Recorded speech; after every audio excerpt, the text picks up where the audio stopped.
Hi there, I'm just going to continue on where I left off in the last session in regard to what we do as youth workers and predominantly how we explain what we do.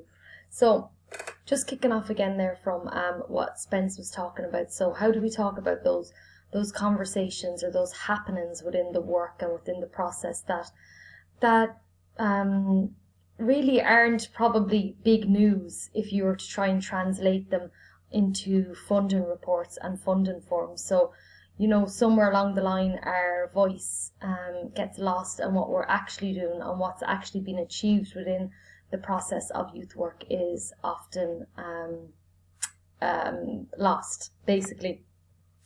The other bit about it is because of this then, and because we're either playing sports or we're doing something like art, or we're working with young people, often the question has come to me regularly has been, are you sort of like a teacher, or are you a bit like a social worker? Are you, maybe you're a sports instructor because you're running camps and you're playing football and playing basketball with the young people. So is that what we're doing? Of course that's not what I do, because I'm only doing those things in order to get to know young people, in order to carry out those principles that we've talked about of practice, and to carry out those values like the empowerment, like the participation, all those things that we talk about when we're talking about the values of youth work.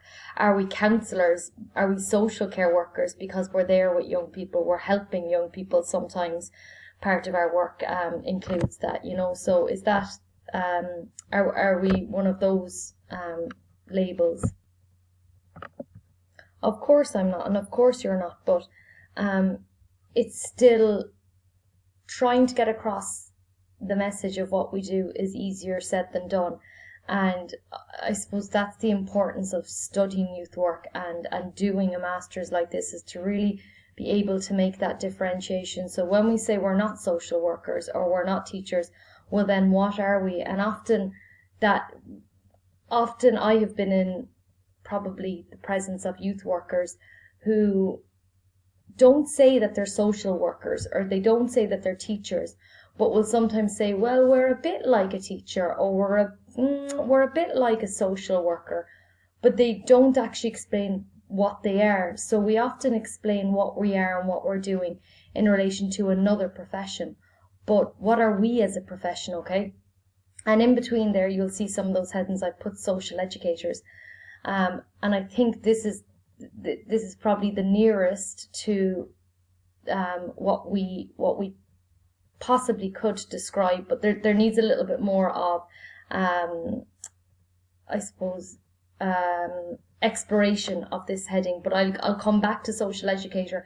I'm conscious, I know that one of you, Darren, mentioned this the last time we all met up, and I thought it was really interesting because it's something that Davies uses as which you might be aware of, uses as a way of describing what a youth worker is, okay? So we do, of course, we do all of these things. We do educate, we do play games, we do care for, we do listen, and sometimes often give advice, possibly depending on the situation, depending on the issues that arise. There could be therapeutic approaches to a small extent used, again depending on the context of where you're working.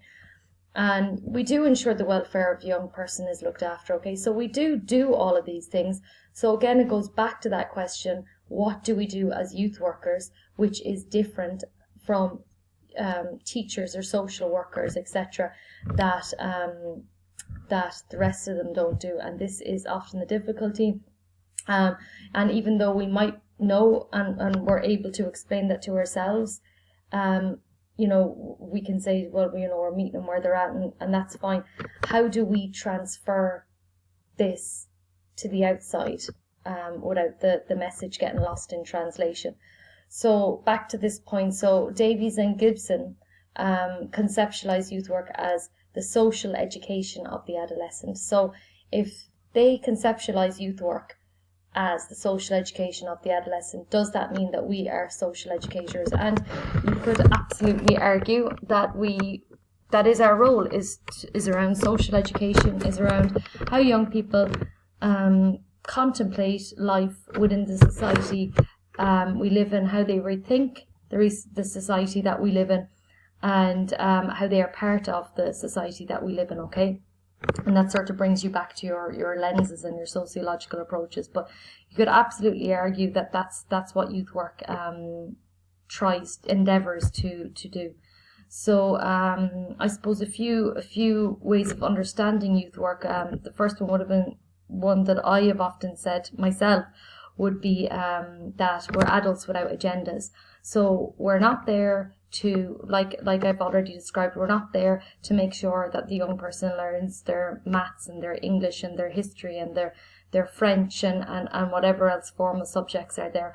We're not there to ensure that the young person is, able to live back with their parents, as opposed to living in a residential care unit. We may be part of a plan that ensures that happens, but our central agenda is not that. We are essentially, and like I said, this would have been a term that I would have coined myself, is that we are adults without agendas, okay? So the importance within our work, and this goes back to building those relationships and meeting young people where they're at, is really the importance of conversation. Conversation is everything in our work. The centrality of conversation, the process happens through conversation, okay? So we have this oral tradition in youth work that, it's through the conversation, it's through talking. This is how the work happens, and this conversation can happen at the football, can happen playing football, can happen drawing a picture, can happen when you're sitting down playing a game on PlayStation or the Xbox. This is where this conversation, it can happen anywhere, okay?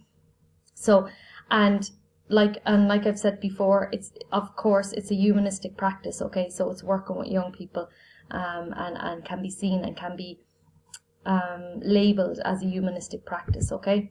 So we explain our work through stories. So I hope this sounds familiar to people, like we're talking about how do we explain our work. So we do it through stories. We do it with anecdotes, okay? So what did you do? Well, how do you explain you were empowered? How do you say, do you say, I was empowering a young person, or I was ensuring that they engaged in personal development? All right, well, how did you do that? And then you go on to tell your story about what you did, what activity you might have done, series of activities you might have done, with the goal being that personal development, okay? Or with the goal being that empowerment, okay? So there are these real, what seem often like abstract concepts like empowerment and participation. We're trying to describe, well, how did that happen and how did we do that? Well, we did it through these different activities, and we tell the story basically of how we did that, okay? So within talk reflection, so as Spence says, within talk reflection and retrospection derive from the practical problems and issues of everyday encounters, okay? So it's through this process of reflection and talking that we realize what's happened, what is happening, what has happened through that process of youth work. We only explain the principles of our practice accidentally through the stories of practice, okay? So explaining our stories outside youth work, okay, and this is what I've been talking about, and predominantly what Spence's article is about that I've put up on Moodle, What Do Youth Workers Do? So really great article, and really sums up so much of what youth workers do and what our struggles and what our challenges are within the work, and explaining the youth work, okay? So and it really is a great title for it. So what do youth workers do, okay? I think it sums it all up. So to those outside, and particularly those who create policy and fund youth work structures, our stories are rarely heard, and I'm sure a lot of you will agree with me, as we are asked to account for practice through forms in ways such as these funded forms that don't acknowledge the stories, logic models some you might be aware of. Therefore, our practice and predominantly the principles which we are working by are lost. It is textually based, theoretical and research knowledge which informs policy making and decision making, okay? So where is that research knowledge that we need as youth workers, okay? And often, and we'll go on to look at this, but often research knowledge is created in a way that, again, doesn't pick up those stories of youth workers, okay? So policy objectives versus practice realities, okay? So what a policy needs to get done. So it might be around keeping young people out of crime. It might be about ensuring young people from disadvantaged areas are worked with. All of these different things. So policy objectives might set this out, okay? But what's the reality in practice? And does that mean that all young people can't benefit from something like youth work, okay? So structure and the informal spaces of youth work, okay? There's a tension, okay? So you have to be there keeping them out of crime, ensuring that the young people who are socially disadvantaged are being worked with, okay? So, what about the chat with the young person who actually is from a reputable, as you would say, family? Their background is fine, they're part of activities in school and in the community. Does that mean that they don't need to be worked with, okay? So policy often only sees that problem-based perspective, as we've talked. So what we're asked for most often, and exactly what I just spoke about there, is a needs-based, problem-orientated approach. And what is needed, which Spence argues, is more research about youth work practice, which is not coming from a problem-based perspective. So let's do some research on young people who there are particular issues coming up, and then that will make sense because we can see those issues. So we can see them stealing the car, or we can see them being in trouble, or we can see them having mental health problems. And at the end of the day, that's easier to quantify. So we need more research just about what is good about youth work. What are the merits of youth work for all young people, okay? To get away from policy about youth work just being informed from this problem-based approach, okay? So areas to look at when speaking about youth work, okay? So when we think about youth work, or when we're talking about youth work, what we need to take into account, what Spence says, is volunteerism, connections to other professions, as I spoke about already a few minutes ago. So like, what are our connections? We're not completely disconnected, of course not, from teachers and from social workers, etc. We have a connection there, but it's to be really clear about what our connection is and what our focus is, and what the focus of the social worker is, or what the focus of the teacher is, or what the focus of the counsellor might be, okay? So we need to be clear what our connection is there, but how we're also different, okay? We also need to look at that gap between theory and practice, okay? So how do we understand our work? How do we understand it? What are the theoretical frameworks? And then how do we practice this? Okay, so what approach are we using in youth work? Can we identify for ourselves what approach? And if we can identify what approach or approaches we're using within our work, we can articulate it better to the outside as well. Also, again, as most of us would be aware, how the media then also present young people and youth work, okay? Again, it can often be from this problem-based perspective, and that young people are written about as youths, and youths has a really negative connotation in media, okay? So we need to understand the wider vision. So beyond our own youth project, or even our own community, what is the wider vision for youth work? What can youth work do, and what does it aim to do? So you're going back to those values of empowerment and participation and equality, okay? Analytical work. So we need to be engaged in analytical work, and what's being done, why is it being done at a local level, at a national level, and an international level. So we need to have that framework of analysis in order to guide our work. We need to have space to engage with youth work specifically. We need new communication systems. We need to look at these and need to be taking a critical analytical approach to policy and practice, which is sort of summed up in the past couple of slides that I talked about there. So where is the money coming from? What sort of policies are there guiding youth work? And are these things that we need to question as youth workers ourselves? So the critical interventions of youth workers can make a mundane nothingness into something extraordinary, okay?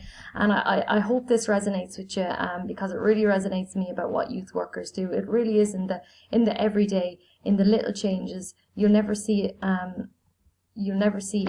Rarely will you see a massive result come from one session in youth work. It's bit by bit by bit, and can easily get lost in the chaos and the madness that often is youth work. So professional youth work, volunteerism and youth work.